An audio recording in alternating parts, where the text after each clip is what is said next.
Harakat kelin. Yaxshi o'tiribsizlarmi? Nega boshingizga kaska kiyib oldinglar? Endi bilib bo'lmaydi, nimadir boshga uchib tushishi mumkin, o'shaning uchun kaskani kiyib oling. Men sizlarning uylarga tug'ilgan kunga kelganman. Nimaga kaska kiyaman?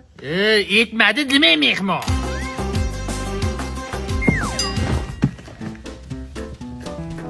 Svitni o'chirib qo'ydinglarmi? Kaska. Ha, o'shaning uchun otam aytganlar qilib kaska kiyib olish kerak edi. Mehmon kaska kiymovmidilar? Buni qilaman desam, buni qaqa qo'yishni bilmayman chiroqni. Keling, adajon, men ushlab turaman chiroqni. Ye, keling, siz ishlaringizni qilavering, men o'zim qilaman. Mayli, o'zi bilasiz. Palakat bo'lgandan ko'ra bo'ynimga ilib ola qolaman. Agarda hozir mashina o'rab olib qo'ymasam, adajon menga o'xshab qoqilib tushadi. Tushunmadim, qoqilib qo'yganmi? Voy, keling.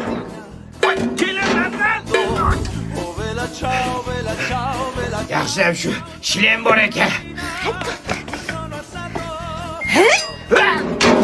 Palakat. Odam payponi bir poyi yaxshi hurmatli dazmol bosib var. Ha bo'ladi.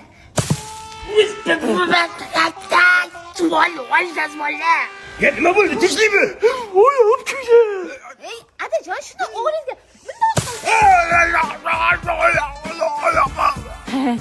ota bolani bir xil muhrladim. Yo'q, sen o'g'il bola bo'lib shashligingiz annam tortib qopti dadam. Olovlar hukmdori keldi. Bunga benzin setish kerak. Shimida. Voy ana, kirimiz. Hayotingizni saqlab qoldim. Yaxshi, biznes deb bormadi bolam. Kimni dabdala qildi? Mayli, yangisini olib beraman. Bolam, xotining magazinni yoqormasa bo'ldi. Adajonim, Manhattan do'konida shunaqa ajoyib finkalari bor ekan. Razmerlari, ranglaridan ham bemalol topasiz. Narxi atigi 109 ming so'm. Nafaqat finkalar, balki shimlar ham bor. Narxi atigini 89 ming so'm yozgan emas-a? Ko'rib turgan barcha tabichlar atigi 99 ming so'mdan sifati dahshat. Bu chegirmalar Manhattanning barcha do'konlarida amal qiladi. Ota bolaga bir xil qilib olib beraymi? Oyog'imiz kuygandan beri tamchi kiyadigan bo'lib qoldik. Shuni o'ziga olib qoling. Voy sharmanda, aka mana shu yiqitganlarni hammasiga hisoblaydi. Yechib oling. Vela ciao, ciao, ciao.